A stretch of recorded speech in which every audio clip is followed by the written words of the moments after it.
श्री स्वामी समर्थ. उद्या 17 फेब्रुवारी 2026 उद्या माघ अमावस्या आहे. माघ अमावस्येनिमित्त आपल्याला काय उपाय करायचे, सोबत उद्या सूर्यग्रहण सुद्धा आहे. अमावस्या प्रारंभ होते आज संध्याकाळी 5:33 आणि संपणार आहे मंगळवारी संध्याकाळी 5:30.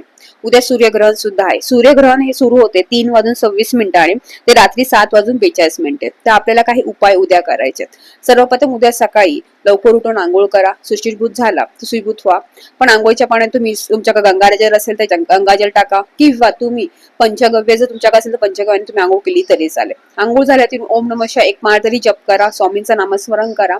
सोबत तुमच्या घराच्या जवळ पिंपळ झाड असेल तर पिंपळ झाडाजवळ जल अर्पण करा. त्या पाण्यामध्ये थोडीशी साखर आणि थोडंसं कच्चं दूध टाकून ते पाणी पिंपळ झाडाला अर्पण करा. आणि तिथे ओम नमो भगवते वासुदेवाय नमः हा मंत्र जप 108 वेळा, 11 वेळा, 21 वेळा तरी करा. सोबत उद्या अमावस्या सुद्धा आहे तर आपल्या पितरांची सेवा करायची असते. तर थोडासा कच्चा मिठाचा भात शिजवा.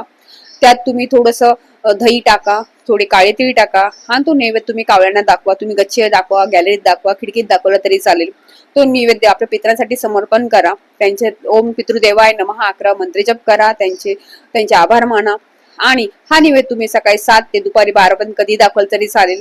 12 वाजता दाखवलं तरी चालेल, काही अडचण नाही. कारण जॉबला जाणारी माणसं असतात, त्यामुळे तुम्ही सकाळी 7ला दाखवला तरी चालेल. उद्या आपल्याला माहिती आहे अमावस्या आहे, तर अमावस्येचे आपण उपाय करतो.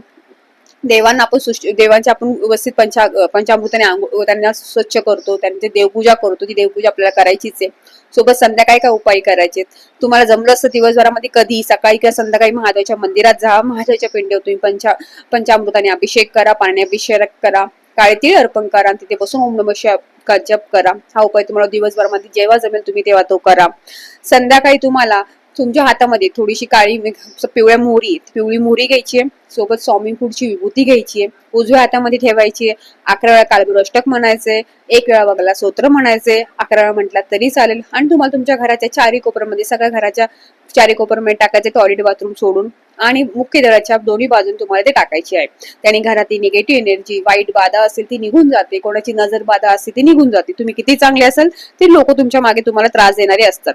सोबत उद्या तुम्हाला माहितीये उद्या ग्रहण सुद्धा आहे. तर ग्रहणाचा कुठे ना कुठे अप्रत्यक्षरित्या आपल्यावर प्रभाव पडतोच. त्यामुळे तो प्रभाव पडू नये म्हणून रात्री 8च्या नंतर तुम्हाला कापूर घ्यायचा आणि कापूर जाळायचा आणि पूर्ण घरामध्ये त्याची आपण जसं धूप देतो त्याची पूर्ण हे द्यायची, धुरी द्यायची. त्याने आपल्या जो त्रास होणार नाही. आपली ग्रोथ होईल, फायनान्शियली इम्प्रुव्हमेंट होत राहील.